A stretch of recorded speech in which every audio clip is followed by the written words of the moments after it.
आज अपने भारत देश की न्यायिक व्यवस्था इतना कबाड़ और घटिया हो गया है कि लोगों का उन पर से भरोसा ही उठ गया है। मैं बात कर रहा हूँ देश के सर्वोच्च न्यायालय सुप्रीम कोर्ट और प्रदेश के उच्च न्यायालय हाई कोर्ट की। जस्टिस लोग ऐसे ऐसे फैसले करते हैं, ऐसे ऐसे रिकॉर्ड बना रहे हैं जो बहुत ही चिंताजनक है और शर्मनाक भी है। छत्तीसगढ़ के जस्टिस ने यह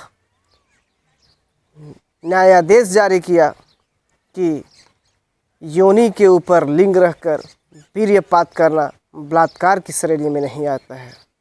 वहीं सुप्रीम कोर्ट के जस्टिस ने यह न्यायादेश पारित की कि लड़कियों का स्तन पकड़ना, नाड़ा खोलना, उसके बाहों में भींचना ये बलात्कार की श्रेणी में नहीं आता है। बताइए, देश के जो सर्वोच्च न्यायालय है अगर ऐसे ऐसे फैसले सुनाए तो लोगों का क्या हाल होगा। लोगों का पूरी तरह से विश्वास उठ गया है न्यायालय से, क्योंकि न्यायालय दबंगों का है, धन बलों का है। न्यायालय नहीं धनालय हो गया है, जहां धन देखकर, पावर देखकर लोगों को न्याय मिलता है। ऐसे न्याय व्यवस्था पर थू है, क्योंकि ये न्यायिक व्यवस्था अपने देश की नहीं है। अंग्रेज़ों की न्यायिक व्यवस्था लेकर हम इसको सिर पर ढोते चल रहे हैं, जहां लोगों को त्वरित न्याय नहीं मिलता है। न्याय पाने के लिए दर दर की ठोकरें खाना पड़ता है। 10 साल, 20 साल, 30 साल, 50 साल, 60 साल तक, 2, 4, 5 दशकों तक इंतज़ार ना करना पड़ता है।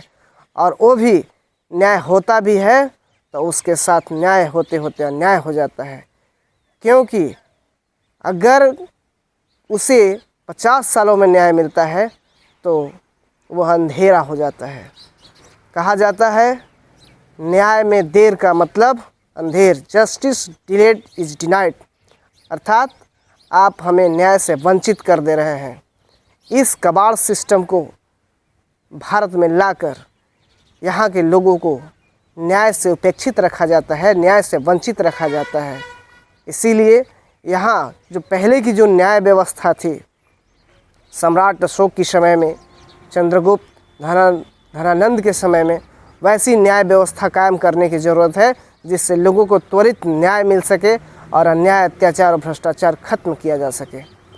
आज इस बिंदु पर हमारी सरकार को फोकस करनी चाहिए, जो कि यहाँ के लोगों को, आम आवाम को, गरीब गुरबों के या देश के समस्त नागरिकों को तुरंत न्याय कैसे प्राप्त हो, इस बिंदु पर बहस होना चाहिए। सदन में एक चर्चा होनी चाहिए और उसके बाद कानून तय करके अधिनियम बना देना चाहिए और उसी अधिनियम के ज़रिए अपने देश में न्याय व्यवस्था कायम करना चाहिए।